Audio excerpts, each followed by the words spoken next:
یعنی بچے، ہمارے بچے، ہماری اولاد ہمارے لیے سب سے زیادہ قیمتی سرمایہ ہوتی ہے، اور اللہ سبحانہ تعالیٰ کی طرف سے ملنے والی نعمتوں میں سے سب سے زیادہ عزیز نعمت ہوتی ہے۔ سوچئے، گنیے کہ ہمیں کتنی نعمتیں ملی، اگر ہم گننا چاہیں تو ہم گن نہیں سکتے۔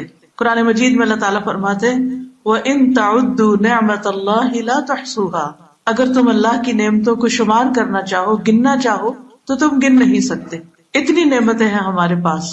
لیکن اپنے دل سے پوچھئے کہ ان نعمتوں میں سے، فائدے کی چیزوں میں سے، پسندیدہ چیزوں میں سے کون سی چیز میرے دل کے بہت قریب ہے؟ تو بحیثیت ایک خاتون کے ہم سب کا جواب شاید ایک ہی ہو، اور وہ ہے ہمارے بچے۔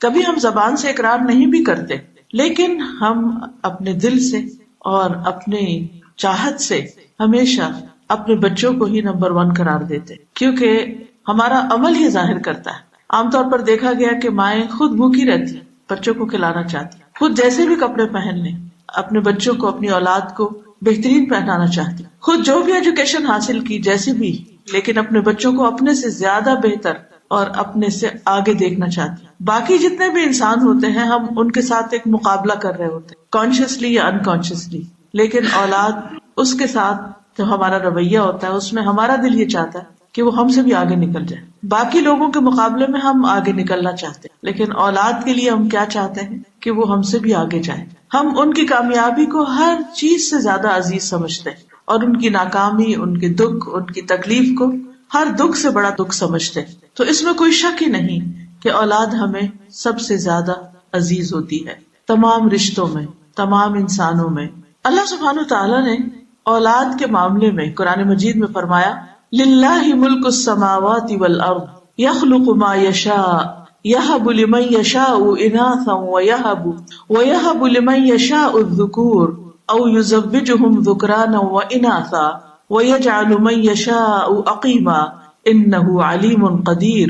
آسمانوں اور زمین کی بادشاہت اللہ ہی کے لیے ہے، وہ جو چاہے پیدا کرتا ہے، جسے چاہتا ہے لڑکیاں عطا کرتا ہے، جسے چاہتا ہے لڑکے عطا کرتا ہے، یا لڑکے اور لڑکیاں ملا کر دیتا ہے، اور جسے چاہے بانجھ بنا دیتا ہے، یعنی کچھ بھی نہیں دیتا۔ یقیناً وہ سب کچھ جاننے والا اور قدرت والا ہے۔ تو اس سے یہ پتہ چلتا ہے کہ جو بھی اولاد ہمیں ملی، وہ لڑکا ہے یا لڑکی، یہ اللہ ہی کا فیصلہ تھا، اللہ ہی کی دین تھی۔ جسے چاہا دونوں دیے، جسے چاہا ایک چیز دی، جسے چاہا کچھ بھی نہیں دیا۔ تو بہرحال اس اعتبار سے ہمیں یہ بات ہمیشہ یاد رکھنی چاہیے کہ اولاد اللہ کی دین ہے، اللہ ہی کی نعمت ہے، اور اس نے ہمارے حق میں جو پسند کیا وہ ہمیں عطا کیا، اس لیے اس معاملے میں اس پر راضی رہنا چاہیے۔ حقیقت یہ ہے کہ قرآن مجید میں اولاد کی پیدائش کو بھی ایک خوشخبری قرار دیا گیا ہے۔ سورۃ مریم آیت 7 میں آتا ہے یا زکریا انا نبشرک بغلام اسمہ یحییٰ، اے زکریا ہم آپ کو ایسے لڑکے کی خوشخبری دیتے ہیں جس کا نام یحییٰ ہوگا۔ یعنی زکریا علیہ السلام جن کو بڑھاپے میں اولاد ملی، تو جب اولاد کی خبر دی گئی تو اس کو صرف خبر کے طور پر نہیں بتایا گیا بلکہ خوشخبری کے طور پہ بتایا گیا۔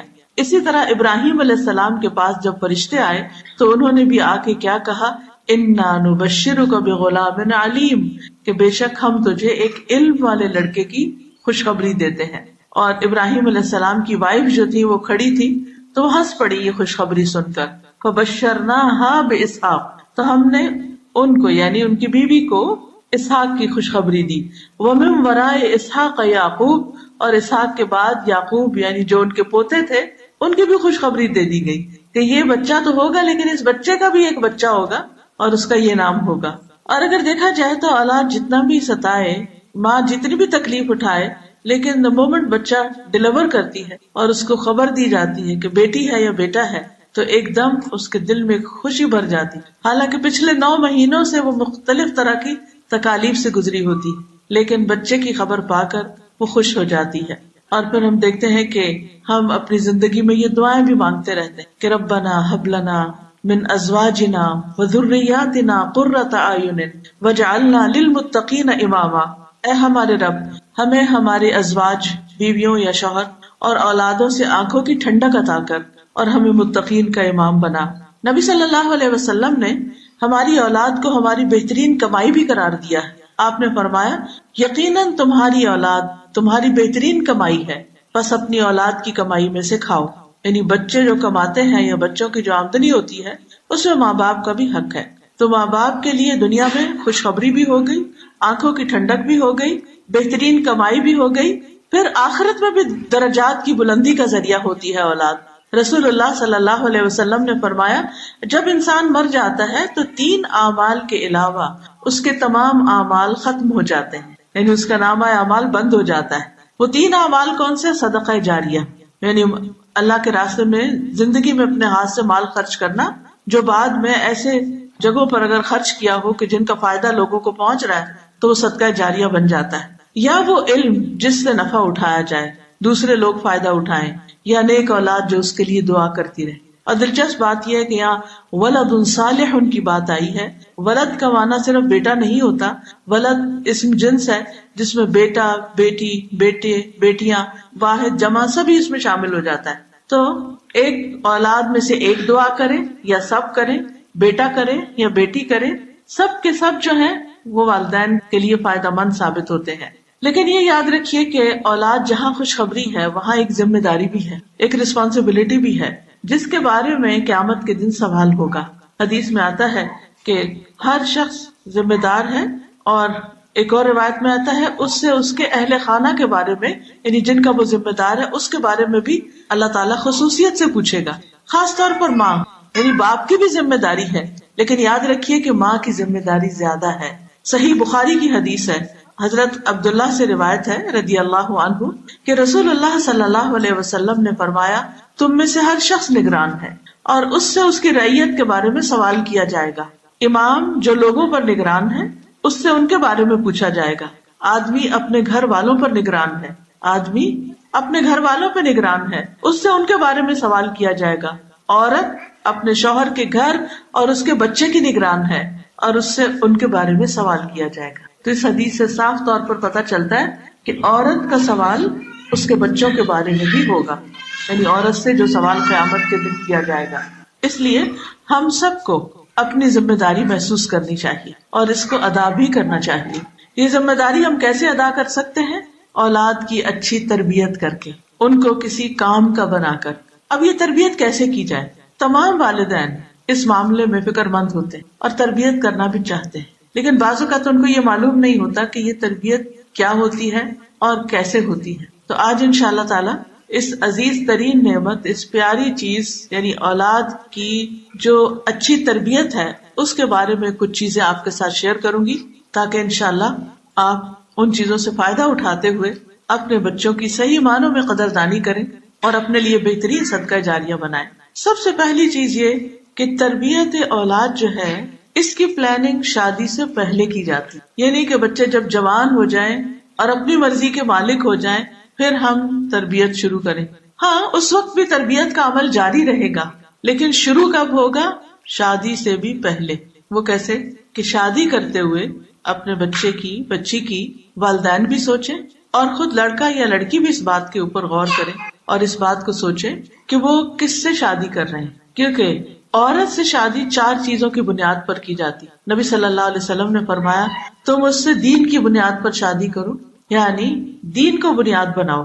رسول اللہ صلی اللہ علیہ وسلم نے فرمایا دنیا فائدہ اٹھانے کی چیز ہے اور دنیا کی بہترین متاع نیک عورت ہے, کیونکہ جس گھر میں ایک نیک عورت آئے گی جو نماز کی پابند ہوگی, جو اخلاق کی اچھی ہوگی, جو خدمت گار ہوگی, وہ گھر جنت بن جائے گا.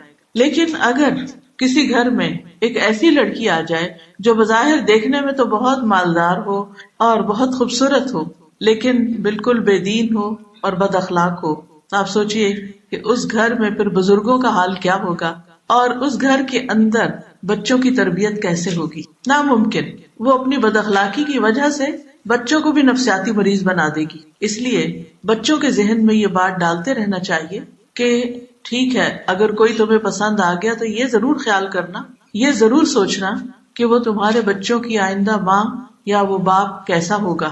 اگر وہ بالکل ہی دین پر نہیں تو پھر آئندہ نسلوں کے دین کا کیا ہوگا؟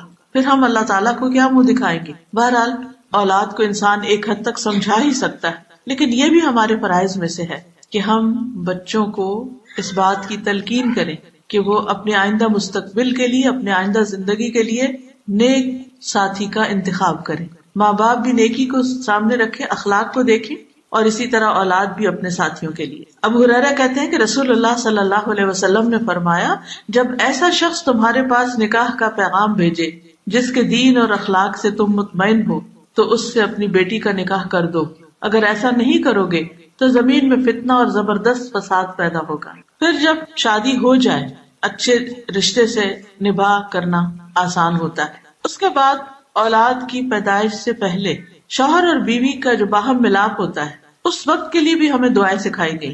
اور اس وقت کی خاص دعا کیا ہے؟ حدیث میں آتا ہے، جب تم میں سے کوئی اپنی بیوی سے صحبت کرے تو یہ دعا مانگے، بسم اللہ اللہم جنبنا الشیطان وجنب الشیطان ما رزقتنا۔ اللہ کے نام کے ساتھ، یعنی اس وقت بھی بسم اللہ کہے، اے اللہ ہمیں شیطان سے بچا اور شیطان کو اس چیز سے دور رکھ جو اس کے نتیجے میں، یعنی ہمارے اس تعلق کے نتیجے میں جو بھی تو ہمیں عطا فرمائے اس کو بھی شیطان سے بچا۔ تو آپ نے فرمایا کہ ان دونوں کو جو اولاد ملے گی شیطان اسے نقصان نہیں پہنچا سکے گا، یعنی تربیت یہیں سے شروع ہو گئی۔ پھر آپ دیکھیے کہ عین ولادت کے وقت حضرت مریم کی مثال ہمیں ملتی ہے، سورۃ آل عمران میں ان کی سٹوری ملتی ہے۔ اس میں حضرت مریم کی والدہ جب حضرت مریم پیدا ہوتی ہیں تو یہ دعا کرتی ہیں، وَإِنِّي أُعِيذُهَا بِكَ وَذُرِّيَّتَهَا مِنَ الشَّيْطَانِ الرَّجِيمِ، بے شک میں اس کو اور اس کی اولاد کو شیطان مردود سے تیری پناہ میں دیتی ہوں۔ تو گویا آغاز میں بھی اور انتہا میں بھی، یعنی پیدائش کے اول مرحلے پر اور پھر جب دنیا میں بچہ آ جائے، دونوں مواقع پر ایک خاص چیز کی دعا ضروری ہے، اور وہ ہے شیطان سے بچنے کی دعا۔ اور اس کے لیے جب ولادت کا وقت قریب ہو، ماں پینز لے رہی ہو، ہاسپٹل جا چکی ہو، تو بھی اللہ کا ذکر کرنا نہ بھولے، اور خاص طور پر آیت الکرسی وغیرہ پڑھتی رہے، اللہ کا ذکر کرتی رہے، لا الہ الا اللہ پڑھتی رہے، تاکہ آنے والا بچہ جو ہے اللہ تعالیٰ اس کی شیطان مردود سے حفاظت فرمائے۔ اب دیکھیے کہ اس کے بعد پھر بالکل بچپنا ہوتا ہے، بچہ ماں کا دودھ پیتا ہے، تو جس ماں کے خیالات پازیٹو ہوں گے، جس ماں کے بولنے کا انداز محبت والا ہوگا، جو ماں اپنے بچے کے ساتھ سچا پیار کرتی ہوگی، وہ پھر اپنے جذبات پر بھی کنٹرول کرے گی۔ وہ اپنے ہر طرز عمل کو، ہر ایکشن کو سوچ سمجھ کر کرے گی کہ میں اپنے بچے کے لیے ایک نمونہ ہوں، ایک رول ماڈل ہوں۔ تو یاد رکھیے، اولاد کی تربیت کے لیے اہم ترین نقطہ عمل سے تربیت، باتوں سے نہیں، عمل سے تربیت۔ اور میں یہ چاہوں گی کہ آپ میں سے ہر ماں اس بات کو یاد رکھے کہ میں نے اپنے بچے کو جو سکھانا ہے وہ کر کے دکھانا ہے۔ اگر مجھے اسے یہ بتانا ہے کہ تم نے سچ بولنا ہے تو پھر مجھے ہمیشہ سچ بولنا ہے۔ اگر میں نے اس کو امانت دار بنانا ہے تو خود امانت کا لحاظ رکھنا ہے۔ اگر میں نے اس کو زور سے چیخنے چلانے سے منع کرنا ہے تو خود آہستہ بول کر دکھانا ہے۔ اور یہ صرف مصنوعی طور پر،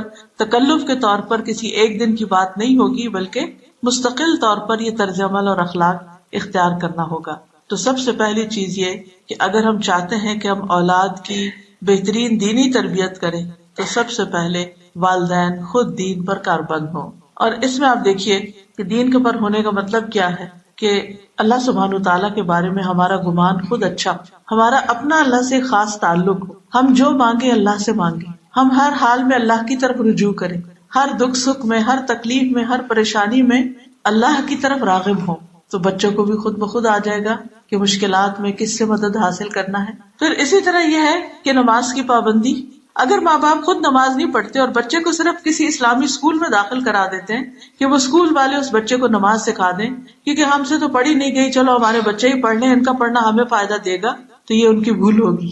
اس لیے بے حد ضروری ہے کہ جو کام ہم بچوں سے کروانا چاہتے ہیں وہ خود کر کے دکھائیں۔ اس میں ہم نہ صرف یہ کہ فرائض کی ادائیگی بلکہ نوافل کی ادائیگی کا بھی اہتمام کریں۔ ایک شخص کا کہنا ہے کہ جب بھی میں کسی سلجھے ہوئے نوجوان کو دیکھتا ہوں، یعنی بڑا ڈیسنٹ بچہ ہے، مہذب ہے، سویلائزڈ ہے، بااخلاق ہے، تو مجھے یقین ہو جاتا ہے کہ ضرور اس کا باپ صالح اور نیک آدمی ہوگا۔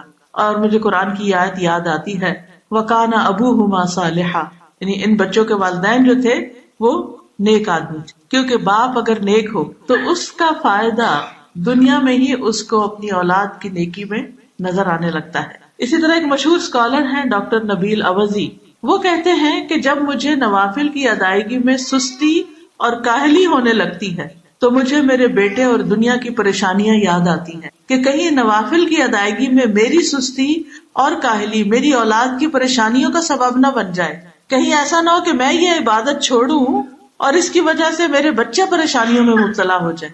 یعنی جو شخص خود نیک ہوتا ہے وہ کیا چاہتا ہے کہ اس کے بچے بھی نیک ہوں. جو خود کو پریشانیوں سے بچاتا ہے وہ چاہتا ہے کہ وہ اپنے بچوں کو بھی پریشانیوں سے بچائے. اس کے لیے ہم اتنی زیادہ محنت کرتے ہیں کہ اپنی نمازیں بھی بھول جاتے ہیں اور زیادہ زیادہ مال کما کے اپنا گھر بنانے کے بعد اپنے بچوں کے گھر بنانے کی فکر میں لگ جاتے ہیں. حالانکہ بچوں کا مستقبل فیوچر محفوظ کرنے کے لیے انتہائی ضروری ہے کہ ہم فرائض کی ادائیگی کے ساتھ ساتھ نوافل کی بھی پابندی کریں. پھر اسی طرح اللہ کی عبادت کے ساتھ ساتھ بندوں کی خدمت کا کام، والنٹیئر کرنا، مختلف فلاحی رفاہی کام کرنا. ڈاکٹر نبیل عوضی ہی کہتے ہیں کہ میرے ایک دوست جو کویت میں بہت اچھی گورنمنٹ جاب میں تھے، وہ ہر روز کچھ گھنٹے والنٹیئر کرتے تھے، فلاحی کاموں میں لگاتے تھے. تو میں نے کہا کہ تم اپنے ہی کام کو اور زیادہ کر لو، یعنی اگر تم نے زیادہ ایکسٹرا کام کرنا ہے تو اپنی جاب میں زیادہ ٹائم لگا لو، تو تمہیں اس سے بھی زیادہ بڑی پوسٹ مل جائے گی، تمہاری پروموشن جلدی ہو جائے گی. تو وہ کہنے لگا کہ تم جانتے ہو کہ میں 6 بچوں کا باپ ہوں جن میں سے اکثریت میرے بیٹوں کی ہے. مجھے ڈر ہے کہ کہیں یہ بے راہ روی کا شکار نہ ہو جائیں. جب سے میں نے کانا ابوہما صالحہ کی تفسیر پڑھی ہے، میں اپنی زندگی کا ایک حصہ فلاحی کاموں کے لیے وقف کیے ہوئے ہوں، یعنی جس میں لوگوں کی خدمت کرنا، لوگوں کی مدد کرنا، لوگوں کے کام آنا، بلا معاوضہ کام کرنا، یعنی بغیر تنخواہ کے یا بغیر معاوضے کے کچھ کرنا. تو وہ کہتے ہیں کہ میں اس کے بہترین اثرات اپنے بچوں میں دیکھ رہا ہوں. یعنی جب سے میں نے والنٹیئر کام کرنا شروع کیا ہے تو اس کا اثر مجھے اپنے بچوں میں نظر آ رہا ہے، کیونکہ بچے دیکھتے بھی ہیں کہ ماں باپ دوسروں کی خدمت کرتے ہیں، دوسروں کے کام آتے ہیں، اپنے ماں باپ کو وزٹ کرتے ہیں، ان کی بات کرتے ہیں، ان کے ساتھ اچھا سلوک کرتے ہیں، رشتہ داروں کے کام آتے ہیں، ان کے کام کر دیتے ہیں اور دوستوں یاروں کے کاموں میں مدد دیتے ہیں. تو یہ چیز ان کے اندر بھی نیکی پیدا کرتی، ان کے اندر بھی دوسروں کی مدد کا جذبہ پیدا ہوتا ہے. اور یاد رکھیے حدیث میں آتا ہے اللہ اس وقت تک اس بندے کی مدد کرتا ہے جب تک وہ بندہ دوسرے بندوں کی مدد میں لگا رہتا ہے. جو شخص دوسرے لوگوں کی مدد کرتا ہے اللہ تعالیٰ اس کے کام بنا دیتا ہے. بعض اوقات ہمارا ایٹیٹیوڈ یا رویہ کیا ہوتا ہے کہ میں اگر یہ کام کروں گی تو مجھے کیا ملے گا، مجھے کیا ملے گا، مجھے تو کچھ نہیں ملا. بعض اوقات ہم اپنے بوڑھے والدین کی یا ساس سسر کی خدمت کرتے ہیں تو ہم کہتے ہیں ہمیں کیا ملا، ابھی نہیں ملا، آئندہ زندگی میں ملے گا. یہ بڑھاپا صرف ان کے لیے نہیں ہے، یہ بڑھاپا ہم پر بھی آنا ہے. جب گھر میں ہسبینڈ وائف آپس میں جھگڑ رہے ہو اس بات پر، ہسبینڈ چاہتا ہو بیوی سے اس بات پہ تعاون کہ میرے ماں باپ کا خیال رکھو، اور بیوی کہتی ہو کہ میں نہیں رکھ سکتی، میری ہمت نہیں ہے یا میں یہ کام نہیں کر سکتی، تو کیا یہ کنورسیشن بچے نہیں سنتے؟ بچے سنتے ہیں، بچے دیکھتے ہیں. اگر گھر میں دادا یا دادی بوڑھی ہیں اور ماں ان کو وقت پر کھانا نہیں دے رہی تو بچے دیکھ رہے ہیں کہ کیا ہو رہا ہے. بعض اوقات ہم گھر سے باہر نکل کر تو والنٹیئر کرتے ہیں، گھر کے اندر نہیں کرنا چاہتے. تو یاد رکھیے اپنے فرائض سے بڑھ کر، اپنی ذمہ داریوں سے بڑھ کر جب ہم کسی کی بھی کوئی مدد یا خدمت کرتے ہیں تو اللہ سبحانہ وتعالی اس کی خیر ہمیں اپنے بچوں میں دکھاتے ہیں. پھر اسی طرح عبداللہ بن مسعود کے بارے میں آتا ہے کہ جب رات میں نوافل ادا کرتے تو سامنے اپنے چھوٹے سوئے ہوئے بچے کو دیکھتے اور کہتے من اجلک یا بنیا، اے میرے بیٹے تیرے روشن مستقبل کی خاطر، تیرے فیوچر کی خاطر میں یہ نوافل پڑھ رہا ہوں، تیرے لیے دعائیں کرنے کے لیے. اور روتے ہوئے اس آیت کی تلاوت کرتے وَكَانَ أَبُوهُمَا صَالِحًا، کہ ان کا باپ ایک نیک آدمی تھا.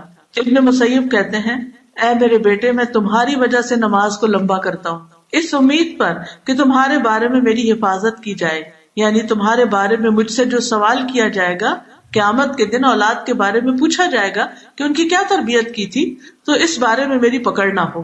اور پھر انہوں نے اس آیت کی تلاوت کی وَكَانَ أَبُوهُمَا صَالِحًا. پھر اسی طرح اولاد کی اصلاح کے لیے صدقہ کرنا. پہلی چیز کیا تھی؟ اللہ سے دعائیں کرنا. دوسری چیز نمازوں کی پابندی اور نوافل اور والنٹیئر کام. تیسری چیز نیک اعمال اور صدقہ کرنا. ایک شخص کا بیٹا جب کوئی نافرمانی کرتا یا اخلاقی طور پہ بگڑ جاتا تو وہ صدقہ کرنا شروع کر دیتا اور کھانا کھلاتا، یعنی لوگوں کو کھانا کھلانے لگتا اور کہتا کہ قرآن مجید میں آیا ہے خذ من اموالہم صدقۃ تطہرہم وتزکیہم بہا، نبی صلی اللہ علیہ وسلم کو حکم ہے قرآن مجید میں کہ ان کے مالوں میں سے صدقہ لے لیجئے، یعنی یہ جب صدقہ لائے تو صدقے کو لے لیجئے اور خیر کے کاموں میں استعمال کیجئے، مراد یہ ہے۔ اس کے ساتھ یعنی اس صدقے کی وجہ سے، اس صدقے کے ذریعے آپ انہیں پاک کیجئے۔ تو صدقہ کیا ہے؟ پاک کرنے کا ذریعہ ہے، اور انہیں صاف کیجئے۔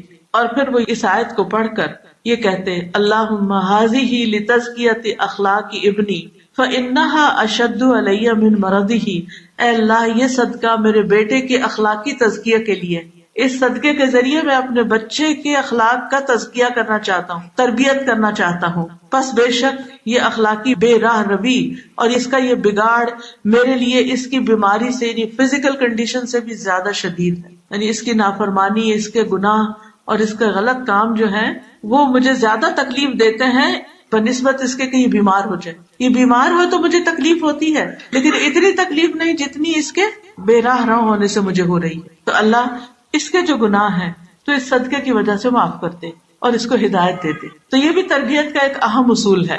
پھر اسی طرح ایک اور آدمی جس کے پاس زیادہ مال نہیں تھا، وہ مال کا صدقہ نہیں کر سکتا تھا، بس اس کے گزر گزارے کے لائق تھوڑے بہت اس کے پاس چیزیں تھی، تو اس کا بیٹا جب اس کے اوپر غالب آنے لگتا، بدتمیزی کرتا، تو وہ رات کو قیام میں سورۃ البقرہ پڑھتا اور دعا کرتا، اے اللہ یہ میرا صدقہ ہے، یعنی میرے پاس پیسے تو نہیں لیکن میں نے قرآن کی تلاوت کی ہے نماز میں، اس کو میرے سے قبول کر لے اور میرے لیے اس بیٹے کی اصلاح کر دے۔ کیونکہ بہت سے لوگ اسی قسم کے کوشچنز کرتے ہیں نا، بچے بدتمیزی کرتے ہیں، بچے بات نہیں مانتے، بچے تنگ کر رہے ہیں، بچے کام نہیں کر رہے، بچے شادی نہیں کر رہے، بچے جاب پہ نہیں جاتے، 100 بچوں کی مشکلات میں لوگ گھرے ہوئے ہوتے ہیں عام طور پر، ان کو سمجھ نہیں آتی کہ اس سے نکلنے کا کیا ذریعہ۔ کبھی کسی سائیکالوجسٹ کے پاس جا رہے ہیں، کبھی کسی مولوی صاحب کو بلا رہے ہیں، کبھی کسی جن بھوت بھگانے والے کو بلا رہے ہیں، اور مسئلہ حل ہو کے دیتا ہی نہیں۔ تو بات یہ ہے کہ ایسے میں ٹھیک ہے انسان دوسروں سے مشورہ کرے، لیکن اس کے ساتھ ساتھ اپنے عمل کی اصلاح کرے، اپنی نمازوں کی اصلاح، اپنے قرآن کی اصلاح، اپنے صدقہ خیرات کی، اپنی تہجد، ان چیزوں کی طرف توجہ کرے اور خوب خوب اللہ تعالیٰ سے دعا کرے۔ اسی لیے کہا جاتا ہے کہ اپنے بیٹوں کی اصلاح یعنی بچے مراد ہیں، اپنے بچوں کی اصلاح کی نیت کے ساتھ اللہ کی طرف عبادت کرو، پھر اگر وہ تمہاری کوششوں پر غالب آ بھی جائیں تو وہ تمہاری نیتوں پہ غالب آنے کی طاقت ہرگز نہیں رکھ سکتے۔ تو لازم ہے کہ ہم بچوں کی بری عادات کو ختم کرنے کے لیے اللہ تعالیٰ سے مدد لیں، اللہ کی مدد سے یہ سب کریں۔ مثلاً اگر بچے کے اندر آپ دیکھتے ہیں کہ اس کو جھوٹ کی عادت پڑ رہی ہے، جھوٹ بولنے لگ گیا، جب چھوٹے ہوتے ہیں نا بچے تو بعض اوقات بڑے اچھے ہوتے ہیں، سیدھی سیدھی بات کرتے ہیں، پھر بڑے ہو کر کچھ ایسے کام کرنے لگتے ہیں جنہیں وہ ہم سے چھپانا چاہتے ہیں، تو اس میں پھر غلط بیانی سے کام لیتے ہیں۔ تو اس میں آپ دیکھیے کہ اب کون ہے جو ہماری مدد کرے کہ اس بچے کا جھوٹ ختم ہو جائے؟ تو سب سے پہلے اگر ہمارے ذہن میں کوئی آ بھی جائے کہ فلاں شخص بہت سمجھدار ہے، اس سے مشورہ کرتا ہوں، اس تک بھی جانے سے پہلے اللہ سے مدد لے کہ یا اللہ میں اس کام کے لیے تیرے فلاں بندے کے پاس جس کو تو نے علم دے رکھا ہے میں جا رہا ہوں، لیکن ہدایت تو تو دینے والا ہے، ہدایت تو ہی دے گا، تو اس کو ہدایت دے دینا، تو اس کو راستہ دکھا دینا۔ پھر اسی طرح آپ دیکھیے کہ بچوں کی تربیت کے لیے ان کے ساتھ اپنا گیپ کم کیجیے، کمیونیکیشن بڑھائیے، ان کے ساتھ وقت گزاریے، یعنی کہ صرف پڑھنے پڑھانے کے لیے یا صرف چند نصیحتوں کے لیے یا صرف کھانے کی بیس پر نہیں، مختلف کاموں میں ان کو اپنے ساتھ شریک کریں،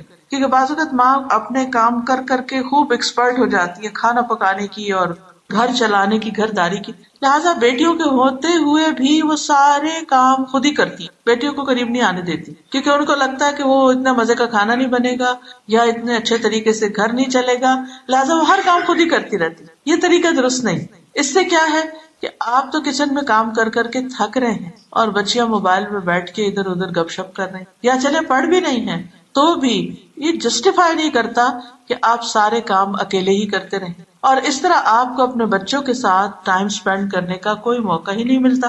لہٰذا بے حد ضروری ہے کہ آپ ان کا کچھ نہ کچھ وقت کا حصہ کام میں اپنے ساتھ لگا کر گزاریں، یعنی اکٹھے کام کریں، چاہے اکٹھے کوکنگ کریں، چاہے آپ اکٹھے لانڈری کے لیے تیاری کریں، چاہے آپ اکٹھے گارڈننگ کریں، چاہے اکٹھے گروسریز کرنے جائیں، چاہے کہ اکٹھے ڈاکٹر کے پاس جائیں، ان کے ساتھ کام کے دوران ٹائم سپینڈ کریں۔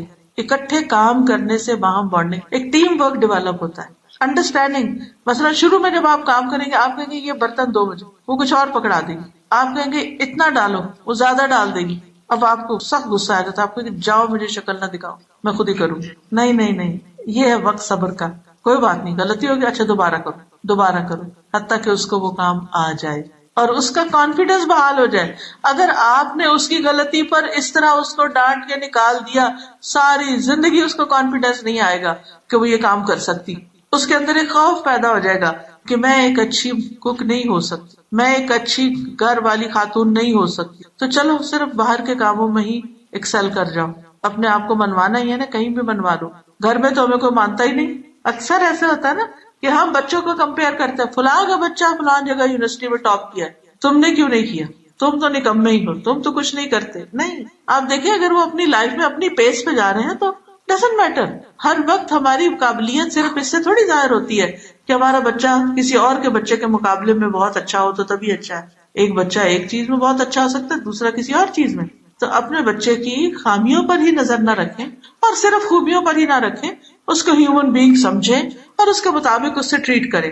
کبھی معاف کر دیں، کبھی نصیحت کر دیں، کبھی کسی اور طرح. پھر اسی طرح آپ دیکھیے کہ ابراہیم علیہ السلام خانہ کعبہ کی جب تعمیر کر رہے تھے تو انہوں نے اپنے ساتھ کس کو لگایا ہوا تھا؟ اپنے ہی بیٹے اسماعیل علیہ السلام کو. اور دونوں مل کے دعائیں کر رہے تھے، ربنا تقبل منا انک انت السمیع العلیم. پھر اسی طرح آپ دیکھیے کہ بچوں کی تربیت پہ یہ بڑی اہم بات ہے کہ ان کے ساتھ ہم سچا معاملہ کریں، جھوٹ کبھی نہ بولیں، غلط بیانی نہ کریں، ان سے کیا ہوا وعدہ پورا کریں. عبداللہ بن مسعود کہا کرتے تھے، کوئی شخص کسی بچے سے ایسا وعدہ نہ کرے جسے وہ پورا کر نہ سکے.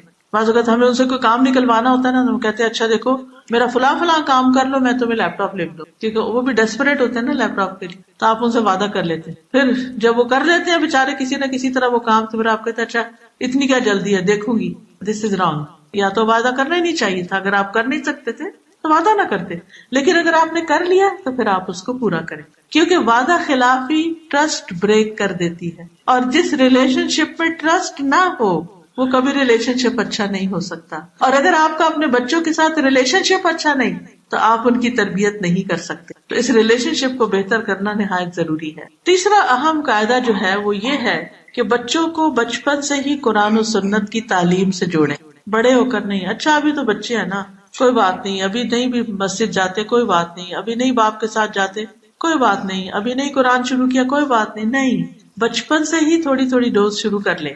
لقمان نے اپنے بیٹے کو جو سب سے پہلی نصیحت کی تھی وہ کیا تھا؟ میرے بیٹے اللہ کے ساتھ کسی کو شریک نہ بنانا، بے شک شرک بہت بڑا ظلم ہے. پھر اسی طرح نبی صلی اللہ علیہ وسلم عبداللہ بن عباس کو اپنے پیچھے سوار کر کے کہیں جا رہے تھے، یعنی گدھے پہ بیٹھے ہوئے تھے. تو آپ نے اپنے ساتھی سے کہا، سواری پر ہے، سامنے بھی نہیں ہے، لیکن کتنی اچھی اچھی نصیحتیں کر رہے ہیں. اے لڑکے، میں تجھے چند باتیں سکھا رہا ہوں، ان کو یاد رکھو. اللہ کے احکام کی حفاظت کرو، اللہ تمہاری حفاظت کرے گا. اللہ کی حفاظت کرو، تم اسے اپنے سامنے پاؤ گے. جب مانگو اللہ سے مانگو. چھوٹے سے بچے ہیں، ان کو کیا سکھا رہے ہیں؟ جب مانگو اللہ سے مانگو، جب مدد چاہو اللہ سے مدد چاہو. اور جان رکھو اگر ساری دنیا بھی مل کر تمہیں کوئی فائدہ دینا چاہے تو تمہیں فائدہ نہیں دے سکتی مگر جو اللہ چاہے، اور ساری دنیا مل کے اگر تمہیں کوئی نقصان دینا چاہے تو نقصان نہیں دے سکتی مگر یہ کہ اللہ چاہے. قلم اٹھا لیے گئے، صحیفے خشک ہو گئے. تو اس سے کیا پتہ چلتا ہے کہ تقدیر کا مسئلہ بھی آپ نے بچپن میں ہی سمجھا دیا کہ الٹیمیٹلی ہر چیز اللہ کے اذن سے ہی ہوتی ہے، اور اگر وہ کسی چیز کو ہم سے روک دیتا ہے تو اس میں ہماری ہی بھلائی ہوتی ہے. بعض اوقات ہم کہتے ہیں ابھی تو بچے ہیں. نہیں، آپ دیکھیے کہ نبی صلی اللہ علیہ وسلم کتنی بڑی بڑی باتیں اس بچے کو سکھا رہے ہیں کہ اگر تم چاہتے ہو کہ تمہاری حفاظت ہو، اللہ تمہاری حفاظت کرے، تو پھر تم کیا کرو؟ تم اللہ کے احکامات کی حفاظت کرو. جیسے قرآن مجید میں آتا نا، حافظوا علی الصلوات والصلاۃ الوسطی، کہ نمازوں کی حفاظت کرو، خاص طور پر درمیانی نماز. پھر اسی طرح آپ دیکھیے کہ جتنے بھی نیک لوگ گزرے ان کا اپنی اولاد کے بارے میں ہم و غم ہی یہی تھا کہ وہ نیک اولاد بن کے اٹھے. دنیا سے جب جا رہے تھے اس وقت بھی ان کی دعائیں یہی تھی. یعقوب علیہ السلام کے بارے میں جو قرآن مجید میں آیت آتی ہے البقرہ 133، اس کو آپ کے سامنے رکھوں گی. ام کنتم شہداء اذ حضر یعقوب الموت اذ قال لبنیہ ما تعبدون من بعدی قالوا نعبد الہک والہ آبائک ابراہیم واسماعیل واسحاق الہا واحدا ونحن لہ مسلمون. کیا تم موجود تھے جب یعقوب کو موت آئی جب اس نے اپنے بیٹوں سے کہا کہ میرے بعد کس چیز کی عبادت کرو گے، انہوں نے کہا ہم تیرے معبود، تیرے باپ دادا ابراہیم، اسماعیل اور اسحاق کے معبود کی عبادت کریں گے جو ایک ہی معبود ہے اور ہم اسی کے فرما بردار ہیں۔ تو یاد رکھیے مرتے وقت اللہ کے نیک بندوں نے اپنے بچوں کو دین پر قائم رہنے کی تلقین کی۔ پھر اسی طرح حضرت لقمان کی وصیتوں میں ہم دیکھتے ہیں جو اپنے بچے کو کی، اس میں ایک بڑی خوبصورت وصیت کرتے ہیں، اے میرے چھوٹے بیٹے، بے شک کوئی چیز اگر رائی کے دانے کے وزن کی ہو، پس کسی چٹان میں ہو یا آسمانوں یا زمین میں ہو، اللہ اسے لے آئے گا۔ اللہ بڑا باریک بین اور پوری خبر رکھنے والا ہے۔ تو اس سے کیا پتا چلتا ہے؟ اس سے بھی یہ بات ہمارے سامنے آتی ہے اور بہت ہی اہم ہے کہ بچوں کو بچپن سے اللہ تعالیٰ کی صفات کا علم دینا چاہیے، یعنی قرآن و سنت کے علم میں اللہ تعالیٰ کے ناموں کا علم، اللہ تعالیٰ کی صفات کا علم، اللہ تعالیٰ کے کاموں کے بارے میں علم، کہ کون ہے وہ، اس کا نام کیا ہے، اس کی کوالٹیز کیا ہے، اور پھر وہ کیا کیا کرتا ہے۔ تو اس میں خاص طور پر یہ کہ اللہ تعالیٰ لطیف خبیر ہے۔ پھر آخرت کا تصور دے۔ قرآن مجید میں اللہ تعالیٰ فرماتے ہیں یا ایھا الذین آمنوا قوا انفسکم واہلیکم نارا، اے لوگو جو ایمان لائے ہو، اپنے آپ کو اور اپنے گھر والوں کو آگ سے بچاؤ جس کا ایندھن آدمی اور پتھر ہے۔ تو ہمارے اوپر فرض بنتا ہے کہ ہم اپنی آخرت کے ساتھ ساتھ اپنے بچوں کی آخرت کی بھی فکر کریں۔ پھر نمازوں کی پابندی سکھانا، خصوصاً نفل نماز کی ترغیب دینا۔ پھر بچوں کو روزے رکھوانا۔ صحابیات جو تھی وہ عاشورہ کا روزہ بھی بچوں کو رکھواتی، دودھ پیتے بچوں کو بھی وہ رونے لگتے تو ان کو کھلونے دے دیتی، یعنی بہت چھوٹے چھوٹے بچوں کو بھی روزہ رکھواتی۔ پھر دن کے کسی حصے میں ان کو کچھ کھلا پلا دیتی ہوگی، لیکن ان کو بھی ایک شعور بچپن سے ہی دلاتی کہ روزہ رکھنے کی چیز ہے۔ پھر بچوں کو حج کروانا، عمرے پہ لے جانا۔ یاد رکھیے عمرے پہ لے کے جانا جو ہے یہ مجھے تربیت کے لیے بہت ہی فائدہ مند نظر آتا ہے۔ میں جب 2005 میں یہاں پر آئی، 2004-05 میں، تو میرا بیٹا اس وقت چھوٹا تھا۔ 2009 میں جب میں اس کو بھیجا واپس پاکستان پڑھنے کے لیے اے لیولز کے لیے، اور کچھ عرصے کے بعد جب مجھے جانا پڑا تو میں نے دیکھا کہ اس کے یہاں پر پرائیویٹ اسکول، پبلک اسکول وغیرہ میں جا کے تھنکنگ جو ہے تھوڑی فرق ہے، اور اس میں کچھ چیزیں بہت اسٹرانگ کرنے کی ضرورت ہے۔ تو مجھے یہی خیال ہے کہ اس کا ایمان اسٹرانگ کر دوں گی انشاءاللہ تو باقی چیزیں آسان ہو جائیں گی۔ تو اس پر ہم نے عمرے کا پروگرام بنایا، اور الحمدللہ مکہ جا کر اتنی زیادہ اس کے اندر تبدیلی آئی، اتنی چینج آئی کہ وہ شاید میں 10 سال میں بھی سکھا کے اس کو سمجھا نہیں سکتی۔ آپ دیکھیے کہ اللہ کا گھر دیکھ کر دلوں پہ جو ہیبت طاری ہوتی، وہاں کی اذان اور نماز کے مناظر دیکھ کر انسان کے اوپر جو کیفیت طاری ہوتی۔ آج آپ دیکھیں کہ ہم بچوں کو ہالیڈیز پہ لے جانا اپنا فرض سمجھتے۔ بچپن میں ہماری ہالیڈیز کیا تھی؟ نانی کے گھر جانا یا کسی رشتے دار کے گھر وزٹ کرنے کے لیے جانا۔ چھٹیاں کہاں گزاریں گے یہی سوچ رہے ہوتے تھے کہ نانی کے گھر جا کے گزاریں گے، اور واقعی لمبی لمبی چھٹیاں کے لیے جانا اور خوب انجوائے کرنا، وہ گھر کی پابندی سے نکلنا۔ تو اب یہ ہے کہ اب ماں باپ خود، نانی دادی تو آؤٹ ہو گئی ہیں فیملی سے، لہٰذا بچوں کو لے کے ہالیڈیز پہ جاتے ہیں، کبھی کہیں، لیکن کہاں نہیں جاتے لے کر، وہ ہے اللہ کا گھر۔